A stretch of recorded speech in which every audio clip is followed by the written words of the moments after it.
I'm very glad to participate today in the Peace One Day celebration with the focus on education today. And of course, you might think, why do we need to be talking about education?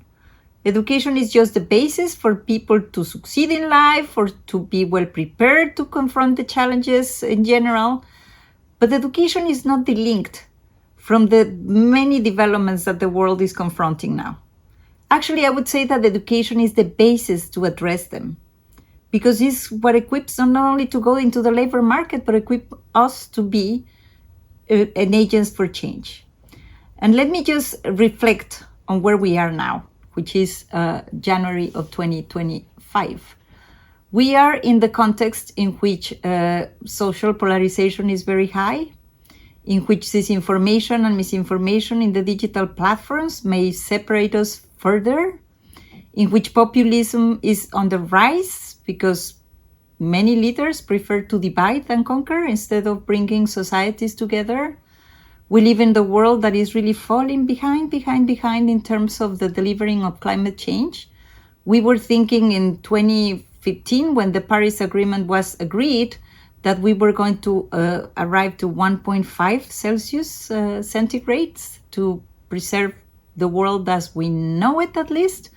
And now we are not even on track to be in 2% or 2.5. I mean, people don't even want to mention what is the trajectory that we are confronting now, or that we are going to be experiencing, but it's more like that than what we need to be in terms of delivering on these challenges. And then this polarization is also fueled by the fact that the world is highly unequal. If you have 60% of the wealth of the world in the hands of a lucky few, while half of the population in the world lives with $2, $3, $5 per day, is not a world that looks at peace. And yes, finally, even though we are really proud that there is the possibility of this ceasefire in the Middle East, that the hostages are being released, that it seems that there is a way to achieve peace again in the Middle East. The war in Ukraine continues, the war in Yemen continues, the war in so many places, in many countries, internal fights, external fights. We are now talking about solving issues, economic issues, by the means of force, which I don't think is the way we should go. And therefore, Peace One Day, that was this idea to push for finding the solutions in a collaborative way, in an understanding way, it's all the more important.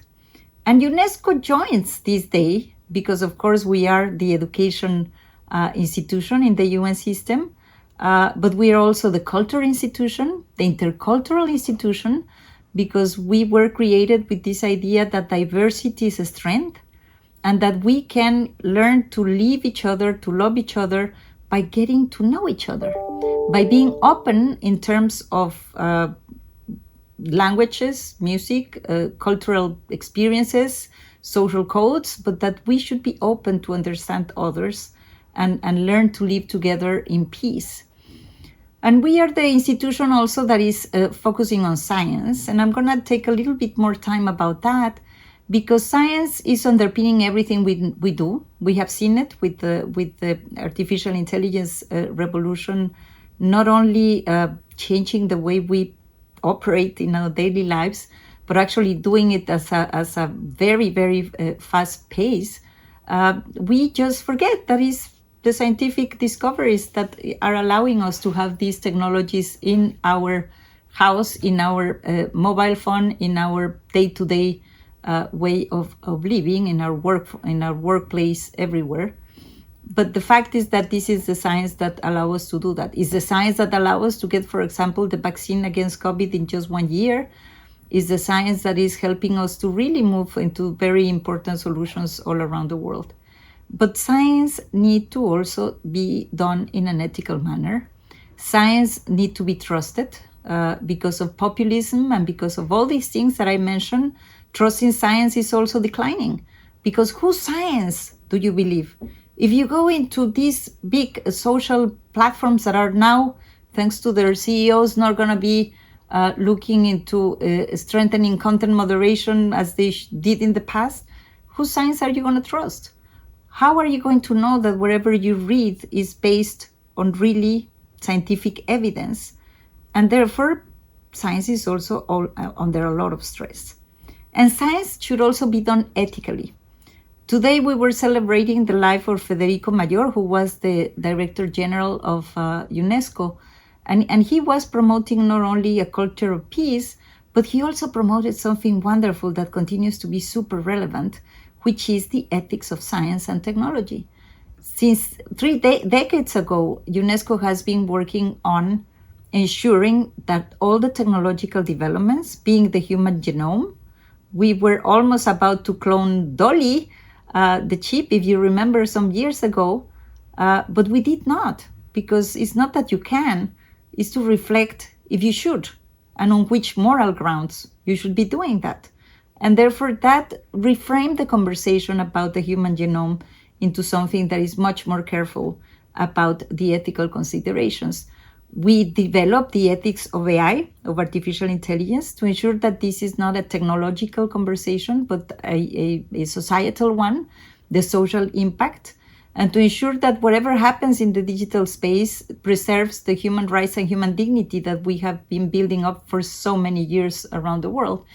And therefore, these elements that Federico put together in this agenda and that our Director General today, Andrea Soleil, has been really pushing very strongly, are still holding, because it's the moral ground that will help us bring societies together, build again trust in science, and do the technological revolutions that we are confronting, and as I said, that are so fast, in an ethical way, thinking about human dignity, thinking about gender equality, because women are also lagging behind, thinking about climate change, and thinking about what do we need these technologies for? Because it's not the technologies, it's us humans and the world we want to build.